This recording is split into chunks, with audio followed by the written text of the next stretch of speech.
The purpose of data providers is to obtain hierarchical information so that those who need it can do something with it later. Remember that in data providers, the focus is placed on the output language. A hierarchical structure indicates how that output is designed. This is why we speak of a process of transforming the input data into this structured output. This data that may or may not be from the database. The way to represent hierarchical structures in GeneXus is through the SDT object, along with the possibility of defining collections. Of course, a business component can be thought of structurally as an SDT. That's why, in the output property of the data provider, we can specify both an SDT and a business component. Also, there's a collection property to indicate whether the output will be a collection of that indicated data type or if it'll be a single item. Therefore, a data provider will always return a hierarchy to the caller, be it an SDT, a collection of SDTs, a business component, or a collection of business components. Whoever invokes it, therefore, is responsible for doing what he or she needs to do with that hierarchical information. For example, convert it into another format for representing hierarchical data, such as XML or JSON, which are useful formats for interacting with third parties. In this example, there is a data provider called getCountries, which will return the data type that we've called countries. As you can see, it'll be a collection of simple SDTs, each of which will take the name countries item. In the data provider properties, we'll have the output property with the SDT object named countries, and the collection property set to false because we don't want a collection of countries. If it were set to true, it would be a collection of collections. In this example, the data provider caller is assigning its result to the countries variable of the same data type as the output. This result will be a specific collection in memory with specific values, those calculated within that data provider. Then, the program that's working with that variable can do anything with it. For example, convert its content to JSON format. Here, GeneXus offers different conversion methods between SDTs and some of those other formats. If a new format for representing structured information becomes available in the future, the data provider will remain unchanged. GeneXus will implement the conversion to that format and will only have to use it. We can convert from SDT to another format and vice versa, from that other format to an SDT. This no longer has to do with the data provider itself, but with the structured data types. The country collection could have been obtained with the procedure instead of a data provider, and the conversion part would be identical. Let's see this example. Let's suppose that, in the context of an application for a travel agency, we need to display on screen a ranking of countries, ordered from highest to lowest by the number of tourist attractions offered by each one. In our reality, we have the country and attraction transactions with the following attributes. A simple way to achieve this is to declare a data provider that returns a collection of countries where, for each one, in addition to its name and identifier, its number of attractions is added, and then process that collection in reverse order by that amount. As we said, the data provider language focuses on the output. The elements are calculated from the point of view of the hierarchy that will be the result. To represent this example, we create the following data structure that will later be returned by the data provider. Next, we must load this SDT object into the data provider's source. By dragging to it the SDT that will be the output of the data provider, the structure to be loaded is displayed. We can clearly see how its language is oriented towards the output statement. Here we see the input of our data provider, that is, where the data is being taken from. There's a specified base transaction, attributes, and an inline formula. Clearly, data is being taken from the database to convert it into the required hierarchical data. The same result would have been obtained if the data had been statically loaded into the source. In other words, if the input was not taken from the database, but manually coded. As we can see, since there is no base transaction or attributes, GeneXus will not bring information from the database. It's also possible to have a mixed input. One part is statically coded, and another part is taken from the database.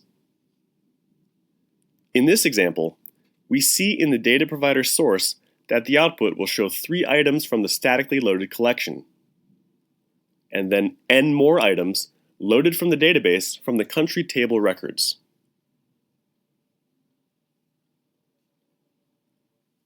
Note that the from clause had to be moved so that it applies to the final country's item subgroup and not to all of them. As we saw, this static part, manually coded by us, does not take records from the database. We'll now look at the main components of a data provider's source language. We'll have groups, elements, and we can also use variables. The elements are analogous to the members of an STT. If we think of the hierarchy as a tree, groups are its branches, and elements are its leaves. That is, groups are compound elements. They can be made up of other groups and/or elements. Groups can be static or dynamically loaded. These are called repetitive groups. In this example, the first 3 groups are static. They're loaded with fixed data, while the last one is a group that will have an associated base table and will therefore produce n items in the output, 1 for each record of the base table considered. A group with a base table will be equivalent to a for each command.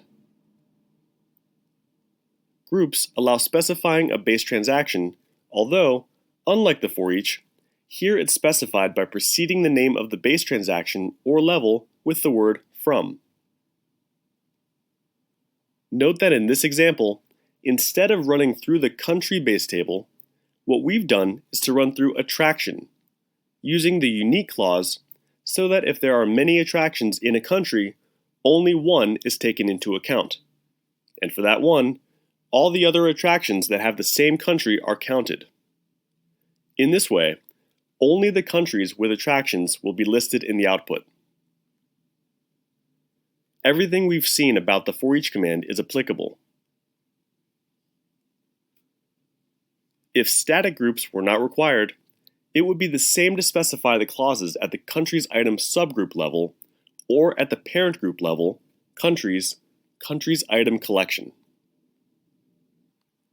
In this case then, declaring the clauses at the parent group level is equivalent to doing so at the child group level. Let's see another example. We have a data provider that will return as structure an SDT, which has a collection of bills and a quantity element. In our application, we have the invoice transaction, which has 2 levels, and the following attributes: the standalone flight transaction and the customer transaction. What we want is that from the invoices that have been generated for each customer between 2 given dates, a payment receipt is generated for the total of all those invoices. Between these 2 billing dates, it may happen that not all customers have receipts to be generated, as they may not have been billed in that date range. In the structure to be returned, it's necessary to know how many receipts are obtained from the calculation. And for this, we have the bills quantity member. If in the date range 01/01/2020 to 12/01/2020, there are only invoices for the customers John Smith and Ann Brown, and the output will be as represented in the image, an SDT variable with two members, one of collection type and the other of numeric type. The collection will have two items as shown.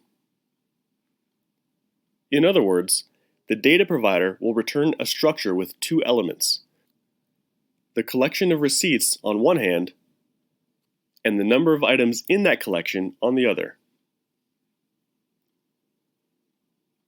If we drag the SDT to the data provider source, we'll see how it's initialized, where the collection property will be left with its default value false.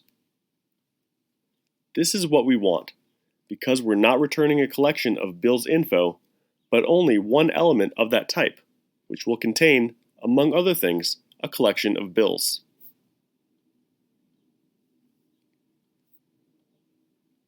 We program the parm rule to receive in a parameter the range of billing dates. And then for the bills group, which represents the collection, we specify a base transaction.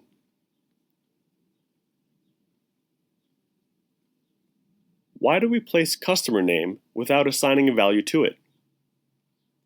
Because its name is the same as the customer name attribute, and the customer table is being navigated. So, it's possible to use this abbreviated notation. It's the equivalent to writing customer name equals customer name, where the one on the left is the SDT member and the one on the right is the customer table attribute. Note that the use of the variables is the same as in the for each command. There is a problem. In this case, a bill item will be returned in the output even for customers who do not have invoices in the range received in a parameter. How can this be avoided? One way is to change the base transaction to invoice and keep the invoice records without repeating the customer ID and with dates in the desired range. Then, in the internal sum, we'll count the totals of all the customers' invoices that are in the same date range. As we've been saying, it's identical to the logic of the for each.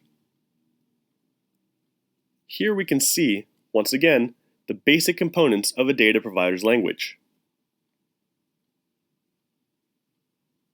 Let's see another example. We want to populate with data the table associated with a new transaction named card, using its associated data provider and data from other tables in the database. We have the customer transaction to record the customers of the travel agency, and trip to record each trip or tour offered by the agency in a given city. There is a sublevel with the customers registered for the trip.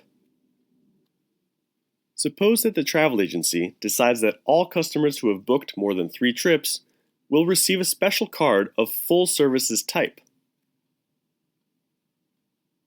which will allow them to enjoy all services free of charge. And if they have booked less than 3 trips, they'll receive the partial services type card. Each card has an auto-numbering identifier, a customer, and a card type, for which an enumerated domain has been defined that supports only the values full or partial. Now, we want the table associated with the card transaction to be initialized with the correct information. So, we turn on the data provider property and leave the value of populate data set to used to. In this way, it'll automatically create the data provider that is displayed, and we'll turn on the business component property to insert the cards that are returned by the data provider when it's automatically executed in the first run. How is the data provider source declared? We'll create a business component card in the collection for each customer. That's why a customer base transaction is specified for the card group. We know, therefore, that it's a group with a base table. We remove the card ID element from the card group since the ID domain of the card ID attribute of the transaction is auto-numbered. Next, note how the value of the card type element is loaded using a conditional inline formula. It'll take the value of the enumerated card type .full as long as the result of running the inline formula count, trip date, is greater than 3. Otherwise, it'll be assigned the value cardType.partial. This formula will count the records of the trip table, filtering by customer ID. Then, the customer ID element, which will correspond to the business component, is assigned the value of the customer ID attribute of the base table of the customer group. We can use the abbreviated notation and remove the assignment. Here's an example where the data provider returns a collection of business components whose data is obtained from another table.